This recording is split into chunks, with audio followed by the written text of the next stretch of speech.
A team can lose a game and climb the rankings the next day. Another team can win and somehow fall. That's not a glitch. That's literally how FIFA designed it. And once you see how this system actually works, you'll never trust a ranking number the same way again. By the end of this video, you'll know exactly why your country might be ranked lower than a team it just beat. Let's get into it. Here's the simple version first. FIFA rankings are supposed to show how good a national team is right now based on results. Sounds simple. It isn't, because how good is a team is not really a fact.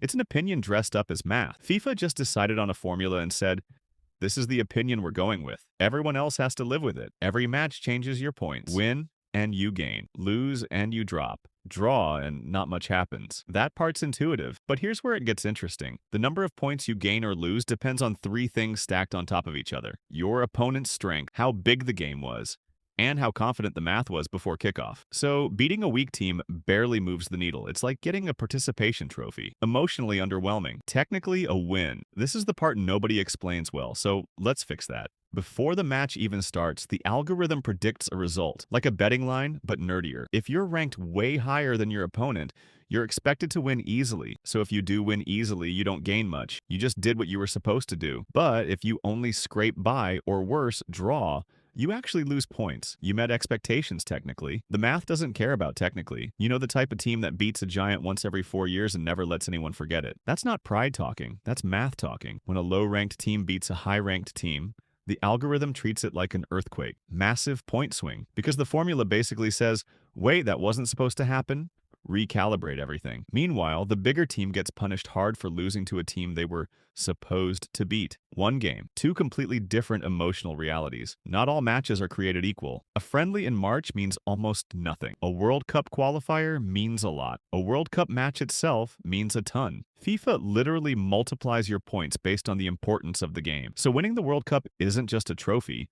It's a points explosion that can launch a team up the rankings overnight. In theory, this makes sense. Why should a random exhibition match matter as much as an actual World Cup knockout game? In practice, it means rankings can swing wildly during tournament season, then go quiet for months. Here's the uncomfortable truth. The rankings aren't measuring talent. They're measuring recent results filtered through a formula. That's a different thing. A talented team going through a rough patch can fall fast. A mediocre team riding a lucky streak can rise fast. This is why fans constantly argue that the rankings are wrong. They're not wrong. They're just answering a different question than the one fans are asking. Fans want who's the best. FIFA's algorithm answers who's been winning lately, against who, and how much did that matter. Okay, but why should you care about a number on a spreadsheet? Because this ranking decides World Cup seeding. It decides who gets grouped with who. A team ranked just one spot lower could mean dodging a nightmare group or walking straight into one. Tiny ranking differences can completely reshape a tournament before a single ball is kicked. That's the part most fans never realize until their team gets stuck in a group of death because of decimal points they didn't know existed. Not broken, just misunderstood. It's not designed to crown the best team in some pure objective sense. It's designed to reward recent performance against weighted opposition and weighted context. That's a mouthful, so here's the simple version. The rankings reward doing well against good teams. In big moments recently, everything else gets discounted once you know that the weird jumps and drops stop feeling random. They start feeling predictable. So here's the truth we started with.